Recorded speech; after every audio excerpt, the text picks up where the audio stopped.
काला साया। यूं तो बनारस घाट अपनी खूबसूरती के लिए बहुत प्रचलित है, पर घाट के किनारे कई राज लिए बैठे हैं। ये कहानी शुरू होती है बनारस के घाट के पास बने ममता निवास से, जहां प्रिया लाल जोड़े में ममता के घर उसकी बहू बनकर आती है। आओ आओ बहू, घर को अपने पैरों से पवित्र करो। ममता घर की दहलीज पार कर ही रही होती है कि अचानक एक बहुत गंदी सी बास पूरे घर में फैल जाती है।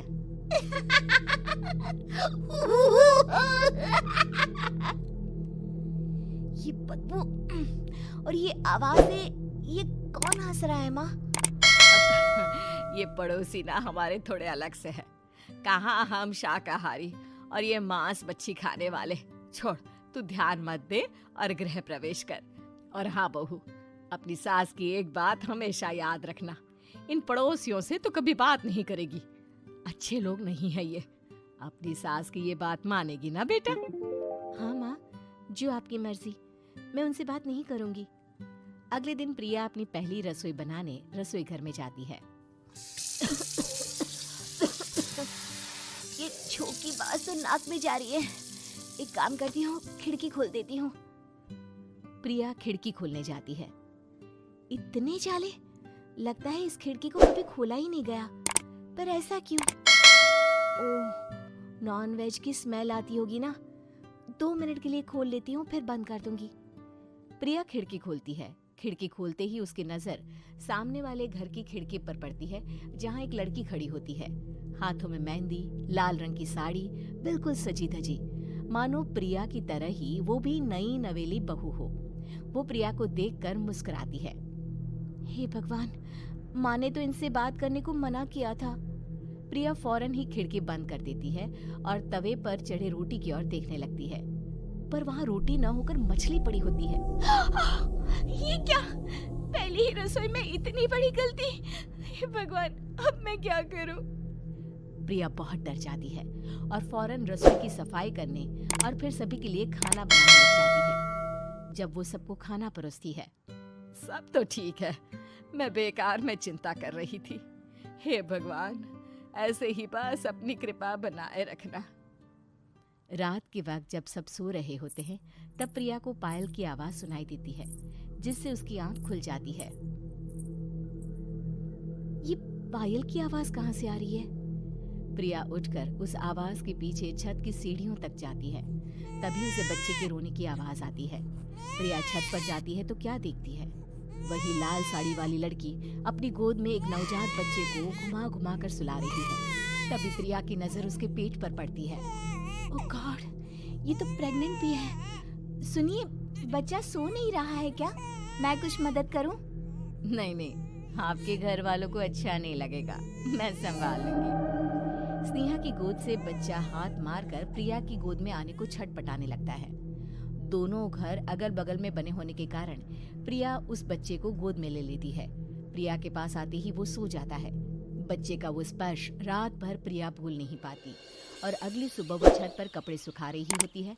तभी उसे एक औरत इशारा करके बुलाती है। स्नेहा कह रही थी बाबू तुम्हारी गोद में आते ही सो गया। मैं गौरी, स्नेहा की माँ हूँ।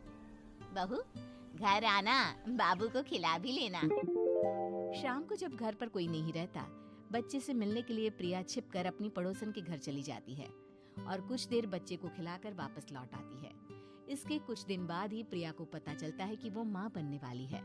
ममता की खुशी का ठिकाना नहीं रहता।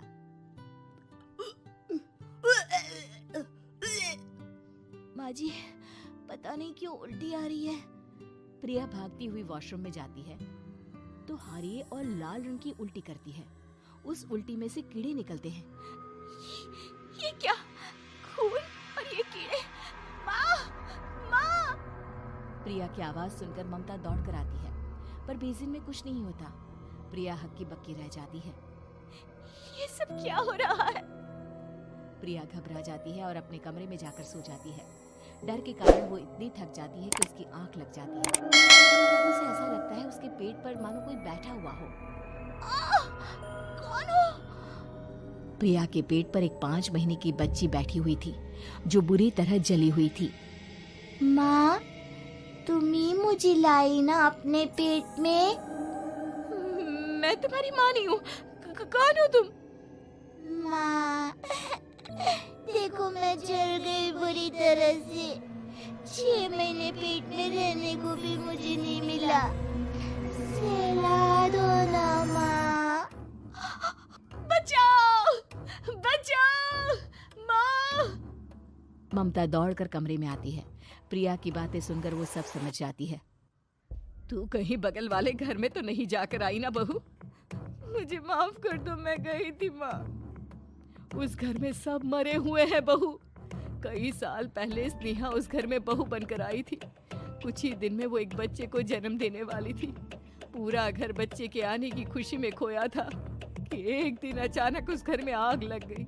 सब बुरी तरह जलकर मर गए। गौरी आज भी दादी बनने का इंतजार कर रही है और इसीलिए स्नेहा ने अपना अजन्मा बच्चा तुम्हारी कोख में डाल दिया।